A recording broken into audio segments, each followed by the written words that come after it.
Well, but is there a precedent? And this tells us that it couldn't have been a controlled demolition because it didn't start at the bottom, right? That's where most controlled demolitions start with buildings.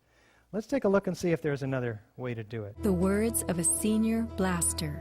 We blow the basement, all the columns in the basement.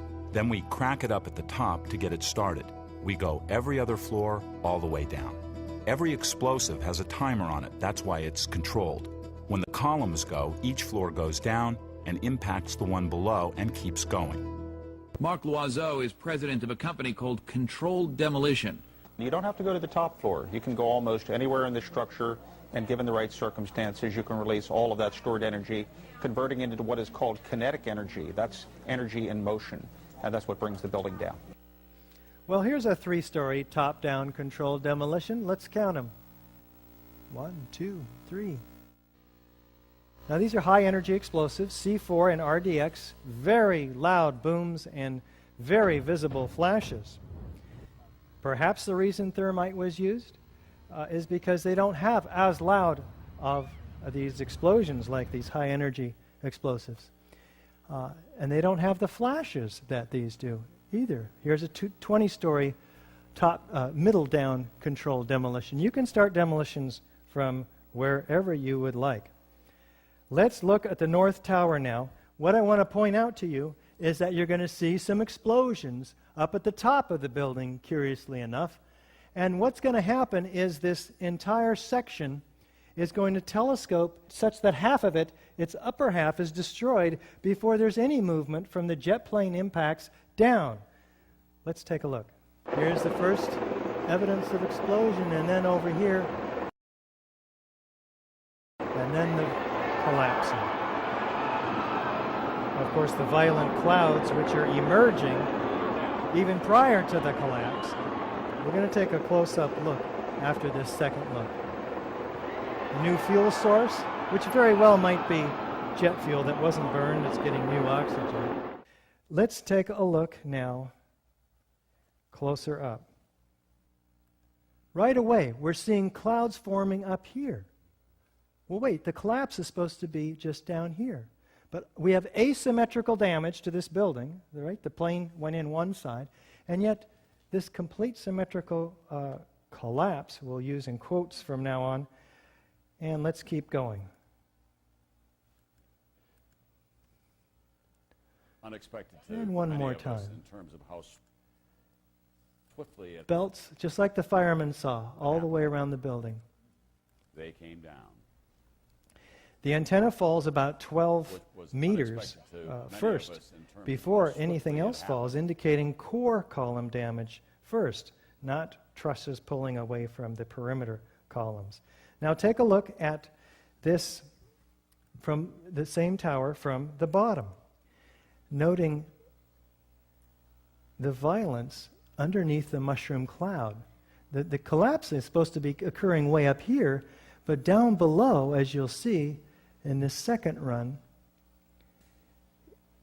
incredible quantities of squibs, explosions bursting out.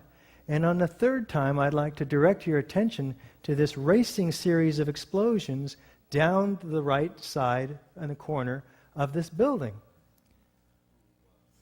About 40 stories below the collapsing building. It gets painfully obvious after a while, doesn't it? The entire building has just collapsed, as if a demolition team set off. When you see the Note these multiple nodes of these independent explosions. old demolition, It's a little different than the North these Tower, old buildings, it folded down on but it's still incredibly and it the is not same there anymore. after a while, after all of these explosions developed. Do we have a straight-down symmetrical progression of collapse outside the footprint? We had a 207-foot wide building. FEMA tells us, and you can see in this document, that we have a 1,200-foot debris field, equidistant around each tower. Asymmetrical damage, symmetrical distribution, all through the site, in fact, and beyond. Do we have squibs, or these mistimed explosions? Some believe that these might be appropriately timed explosions. Whatever. In all the videos of the collapses, explosions can be seen bursting from the building 20 to 30 stories below the demolition wave. Here,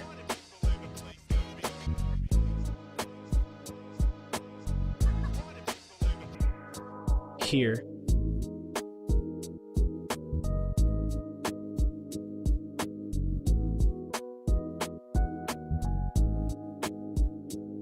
here,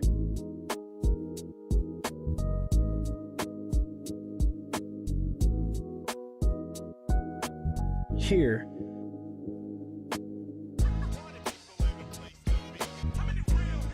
here,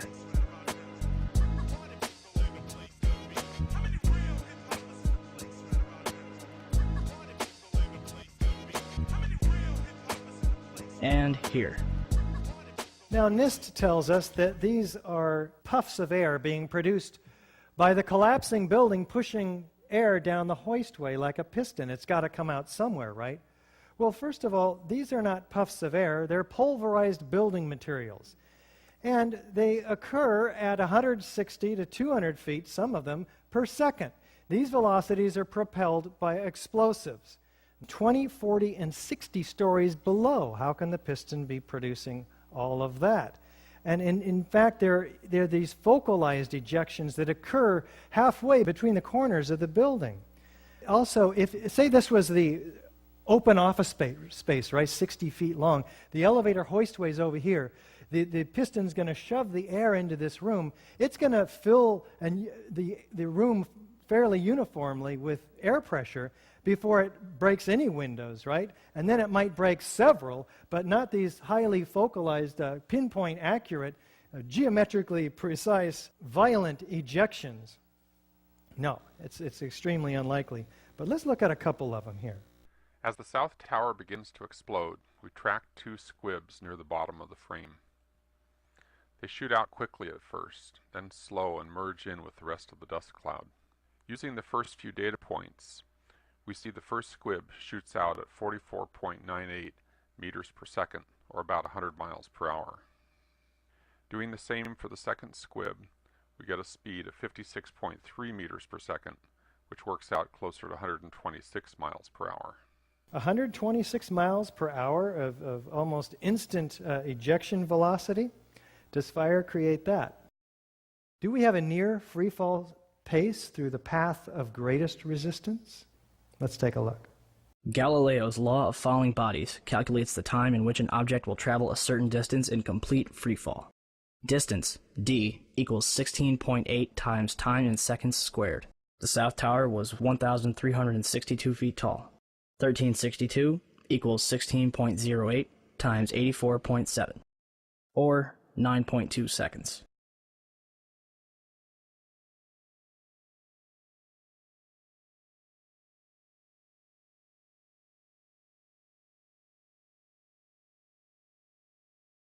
The Twin Towers came down in nearly free fall speed. What are we talking about here? Let's just try to put this in perspective with this story problem. We have a 15-story building which we hold with this crane over 95 stories of nothing but air. No resistance, right? Just air resistance. Next to it, another 15-story building held over a 95-story building with, say, 80,000 tons of structural steel in it. Now we're going to pull the lever on these cranes and drop them both at once. I brought a 95-story building with me today. And we're going to just test this theory of NIST's. I've got two 15-story buildings. We've got 80,000 tons of structural steel in this one right here. And we got air resistance here. So let's try it, okay? We'll put them both up here. We'll even give a little bit of impact load too, okay? Ready? 3, 2, 1. Oh my God! The one without any resistance under it hit the ground first at virtually free fall speed. This doesn't take much, does it? What happened over here? The building above it met resistance. Through the energy of deformation, it came to a halt. In fact, you'll find on our website, ae911truth.org, that Ken Cutler and Gordon Ross produced these papers, and they show and calculate that, in fact, the building's downward momentum would have been almost immediately arrested. That where is the 15-story building that was driving this building down to the ground at free fall speed? In the first 2 seconds, you saw it reduce half of its mass. It was blown outside. It couldn't have been used to influence the downward progression of the building. In the next 2 seconds, after 4 seconds totally, it's destroyed itself. There's nothing crushing the building. It's tearing itself apart at free fall speed.